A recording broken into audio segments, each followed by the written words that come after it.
High বন্ধুরা, দেখো আমি আজকে সয়াবিন রান্না করব। কেটে রেখেছি আলু আর সয়াবিনগুলো হালকা গরম জলে ভিজিয়ে নিয়েছি। এখন এগুলোকে ভালো করে সয়াবিনগুলো থেকে জল ছাড়িয়ে নেব। প্রত্যেকটা সয়াবিন থেকে জলটা ভালো করে জলটা ছাড়িয়ে নেব, নিয়ে আলাদা করে রেখে দেব। দেখো বন্ধুরা, সবগুলো ভালো করে ঠিক করেছি। এটা পেঁয়াজ, এটা রসুন, একটা টমেটো, একটুখানি আদা, সবগুলোকে ভালো করে আমি বেটে নেব। ঠিক আছে, বাটার পরে চলো দেখাচ্ছি। দেখো, জিরে, আদা, ধনে গুঁড়ো, লঙ্কা, পেঁয়াজ কুচি আর রসুন বাটা সব, এটা টমেটো কেটে রেখেছি একটা। ঠিক আছে, এবার দেখো আমার কড়াই গরম হয়ে গেছে। এবার এতে তেল দিয়ে দেবো। আমি সর্ষের তেল ব্যবহার করছি, সর্ষের তেল দিয়ে দিচ্ছি পরিমাণ মতো। তো তেলটা গরম হয়ে যাবে। এবার আমি যে আগে কেটে রেখেছি আলুগুলো, সেগুলো তেলটা হওয়ার পরে আমি সেই তেলে আলুগুলো ভালো করে ভেজে তারপরে তুলে রাখবো। তো চলো আলুগুলো ভেজে নিয়ে আগে।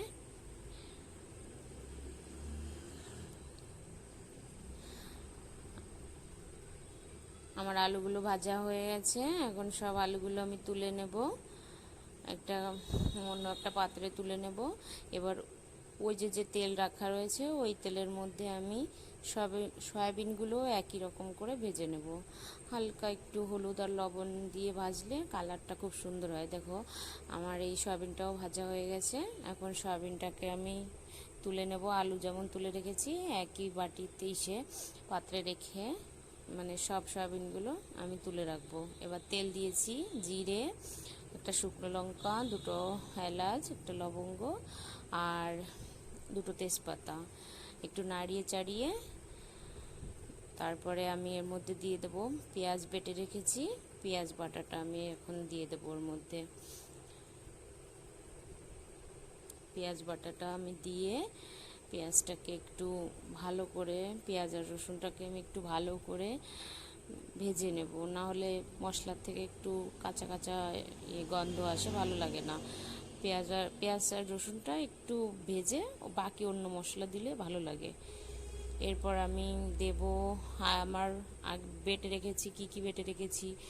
রসুন সবটা তো আর দেখাতে পারি না, একা নিজে হাতে বানাচ্ছি ভিডিও। তো রসুন বেটেছি, ধনের গুঁড়ো ছিল ঘরে, আর জিরে বেটেছি, লঙ্কার গুঁড়োটাও ছিল। তো আমি এখন দিয়েছি একটুখানি জিরে বাটা, দেখো আদা বাটা, জিরে বাটা, ধনের বাটা সব একসঙ্গে আমি দিয়ে দিলাম।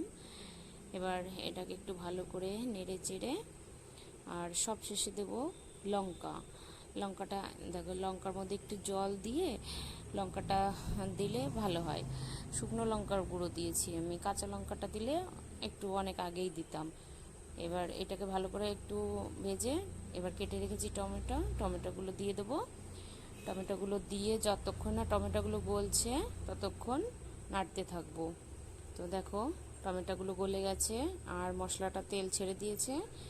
এবার আমি এর মধ্যে অ্যাড করব লবণ, পরিমাণ মতো লবণ, আর দেব একটু, একটু না যেটুকু লাগে, হলুদ, পরিমাণ মতো হলুদ গুঁড়ো দেব। দিয়ে একটু ভালো নেড়ে চেড়ে তারপরে যে সয়াবিন আর আলু যেগুলো আমি আলাদা করে ভেজে রেখেছিলাম সেগুলো দিয়ে দেবো। মশলাটা আমি একটু নাড়িয়ে চাড়িয়ে নিচ্ছি। হয়ে গেছে আমার মশলাটা, খুব সুন্দর হয়েছে। দেখো বন্ধুরা কি সুন্দর কালার এসছে।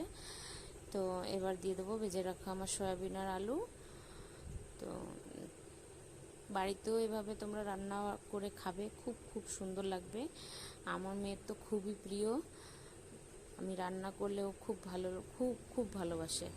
তো আমার কষানো মশলার মধ্যে আমি এই ভাজা আলু আর সয়াবিন দুটো দিয়ে দিলাম, দিয়ে একটু নাড়াচাড়া দিয়ে গরম জল আগের থেকে করে রেখেছিলাম, সেই গরম জলটা এর মধ্যে আমি অ্যাড করে দেব। গরম জল পরিমাণ মতো, জল যেটুকু লাগবে সেটুকু দিয়ে আমি একটু নেড়ে চেড়ে নিচ্ছি। নাড়ার পরে তারপরে এটাকে ঢেকে রাখবো। এবার 5-10-15 মিনিট পরে আমি আবার এসে ঢাকনাটা খুললাম। আমি ঘড়িটা দেখিনি, তবে একটা আইডিয়া ছিল এতটুকুর মধ্যে হয়ে যাবে। তো আগে থেকে বেটে রেখেছিলাম গরম মশলা, গরম মশলাটা এবার দিয়ে দেবো। গরম মশলাটা দিয়ে একটু নাড়াচাড়া করে নামিয়ে নিলাম। তো দেখো বন্ধুরা, আমার রান্না রেডি। তো তোমরা